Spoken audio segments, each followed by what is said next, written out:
थोड़ा सा स्पेस दीजिए। हाँ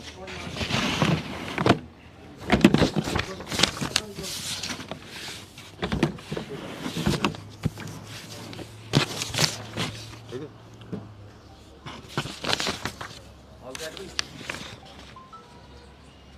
तो आज हिमाचल प्रदेश के माननीय मुख्यमंत्री जी ने घोषणा की है कि वो हिमाचल प्रदेश में 150 यूनिट बिजली फ्री करेंगे, गांव के अंदर पानी फ्री करेंगे, महिलाओं का बस का किराया आधा करेंगे। ये हिमाचल प्रदेश की सरकार ने, उनके माननीय मुख्यमंत्री जी ने अभी घोषणा की है। हमने तो सुना था कि भारतीय जनता पार्टी आम आदमी पार्टी से डरी हुई है, लेकिन आज उनकी अनाउंसमेंट से समझ में आ गया कि आम आदमी पार्टी को लेकर भारतीय जनता पार्टी के मन में हार का बहुत ज़बरदस्त खौफ है। पूरे देश में भारतीय जनता पार्टी की, उनके दोस्तों की 18 सरकारें हैं। कहीं उन्होंने नहीं सोचा कि बिजली सस्ती कर दो। हर जगह कहते हैं बिजली फ्री नहीं होनी चाहिए, फ्री का मजाक उड़ाते हैं। हर जगह कहते हैं ये फ्री तो देशद्रोही है। केंद्र की सरकार में भी रिव्यू करके मीडिया को बताते हैं कि पूरी की पूरी केंद्र सरकार कह रही है फ्री तो बर्बाद कर रहा है। और हिमाचल प्रदेश में चुनाव आया तो केजरीवाल मॉडल ऑफ गवर्नेंस की कॉपी करने की नाटक करने लगे हिमाचल प्रदेश में। हिमाचल प्रदेश में आज भारतीय जनता पार्टी ने जो अनाउंसमेंट्स किए हैं, भारतीय जनता पार्टी की सरकार ने, वो केजरीवाल मॉडल ऑफ गवर्नेंस की नकल करने की कोशिश है। केजरीवाल जी का इतना खौफ, अभी तो केजरीवाल जी ने मंडी में एक रोड शो किया था,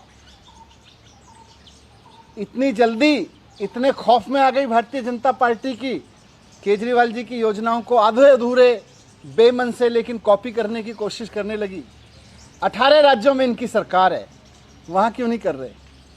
चुनाव से ठीक 2-3 महीने पहले हिमाचल प्रदेश में अनाउंस कर रहे हो, क्यों?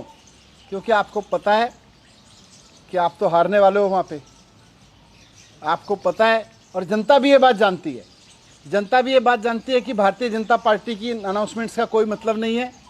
बीजेपी बिल्कुल सस्ती बिजली देने के खिलाफ पार्टी है। तो ये तो अगर चुनाव जीत गए दोबारा तो तुरंत वापस ले लेंगे इन सबको।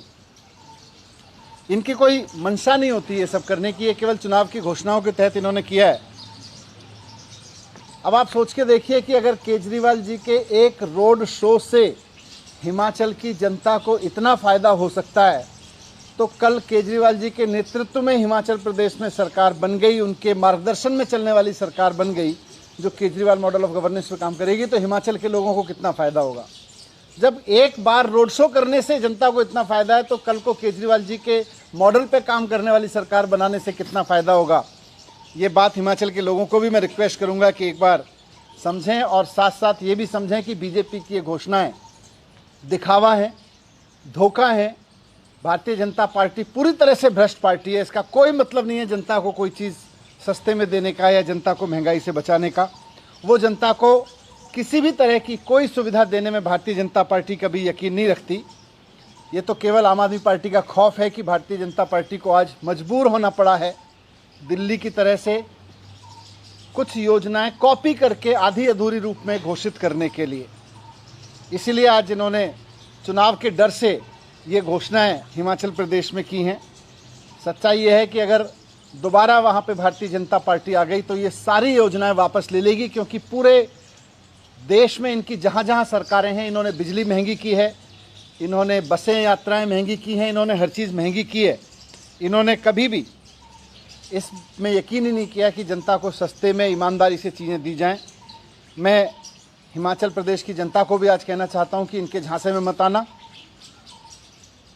आम आदमी पार्टी को ही वोट देना, आम आदमी पार्टी की ही सरकार बनवाना, ताकि और ये सोच के देखना कि जब आम आदमी पार्टी के चुनाव लड़ने के ऐलान से ही भारतीय जनता पार्टी इतनी घबरा गई है और आम आदमी पार्टी के चुनाव लड़ने की आहट से ही हिमाचल प्रदेश में बिजली सस्ती होने लगी, हिमाचल प्रदेश में बस का यात्रा फ्री सस्ती होने लगी, पानी फ्री होने लगा, तो सोचो आम आदमी पार्टी की कल हिमाचल प्रदेश में सरकार बन जाएगी तो कितना फ़ायदा वहाँ की जनता को होगा। मैं इसीलिए कहना चाहता हूँ कि सब मिलकर आम आदमी पार्टी को ही जिताना, इनके झांसे में मत आना। Thank you. स्कूल और जो दिल्ली के स्कूल या हॉस्पिटल है उनको लेकर भी वहाँ हिमाचल सरकार कर रहेगी टक्कर देने के लिए। करें ना, हम तो चाहते ही हैं कि पूरे देश की राजनीति में स्कूल अस्पताल पे खूब बात होनी चाहिए और बहस होनी चाहिए कि किसके स्कूल अच्छे, किसके अस्पताल अच्छे, इसी से जनता को फायदा होगा। ये करते ही नहीं, भाग जाते हैं हमेशा चर्चा से इन सबसे।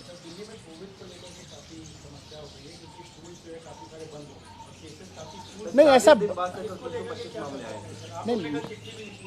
नहीं मामले आए हैं, लेकिन हमने स्कूल्स को यही कहा है, मैंने कल भी कहा था हम गाइडलाइन बनाएंगे, उसके बाद गाइडलाइन बनाई है और स्कूल्स को हमने यही कहा है कि अगर कहीं किसी बच्चे को मान लीजिए कोविड होता है या किसी एक पर्टिकुलर विंग को में किसी टीचर को जो अलग अलग क्लासेस में गई हैं उनको कोविड पाया जाता है, तो आप उस विंग को या उस क्लास को टेम्परेरी बंद कर दें कुछ दिन के लिए, जब डिसीजन लेके उसके बाद फिर से खोल दें। पूरा स्कूल बंद करने के लिए हमने नहीं कहा।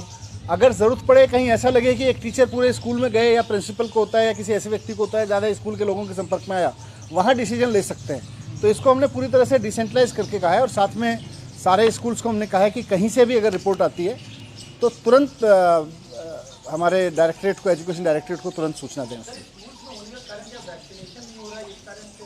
नहीं, जब वैक्सीनेशन से तो बड़ों को भी तो हो ही रहा है ना, बड़ों का तो सबका वैक्सीनेशन हो गया, फिर भी हो ही रहा है। तो 20 तारीख को डीडीएम की बैठक है, क्या लग रहा है सिचुएशन बढ़ने की वजह से पॉजिटिविटी बढ़ रहा है? नहीं, सारी सिचुएशन का रिव्यू करेंगे। जो डीडीएमए की मीटिंग्स होती हैं उसमें सबसे बड़ी चीज़ ये होती है कि जो एक्सपर्ट्स हैं, जो सारी दुनिया के स्प्रेड पे, देश की स्थिति पे, इसके वेरिएंट्स पे नज़र रखते हैं, वो फिर सरकार के आगे एक पूरा पिक्चर रखते हैं, सरकार की उसमें समझ बनती है, फिर तो उनसे बहुत मदद मिलती है हमें। सर एक इम्पॉर्टेंट सवाल है, ये दिल्ली जल बोर्ड की तरफ से एक्चुअली क्या सर, पानी काफ़ी सारे इलाकों में दिल्ली में गंदा आ रहा है और कई लोग कंप्लेन कर रहे हैं कि दिल्ली जल बोर्ड सुनवाई नहीं कर रहा, क्या हो सकता है सर? नहीं, कहीं किसी पर्टिकुलर कॉलोनी में है तो उसके तो तुरंत एक्शन हो जाता है। ऐसे जेनरिक कहना तो ठीक नहीं है।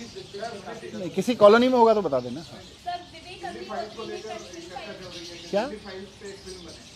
अच्छा, क्या? दिल्ली फाइल्स बनाने के लिए अनाउंस कर दिया विवेक अग्निहोत्री ने कल फाइल के बाद में, दिल्ली राइट्स को दिखाना चाहते हैं, इससे क्या कहेंगे? बिल्कुल, और देश में बहुत सारे वीडियोस, बहुत सारी फिल्में बन रही हैं, स्वागत है। Thank you so much sir.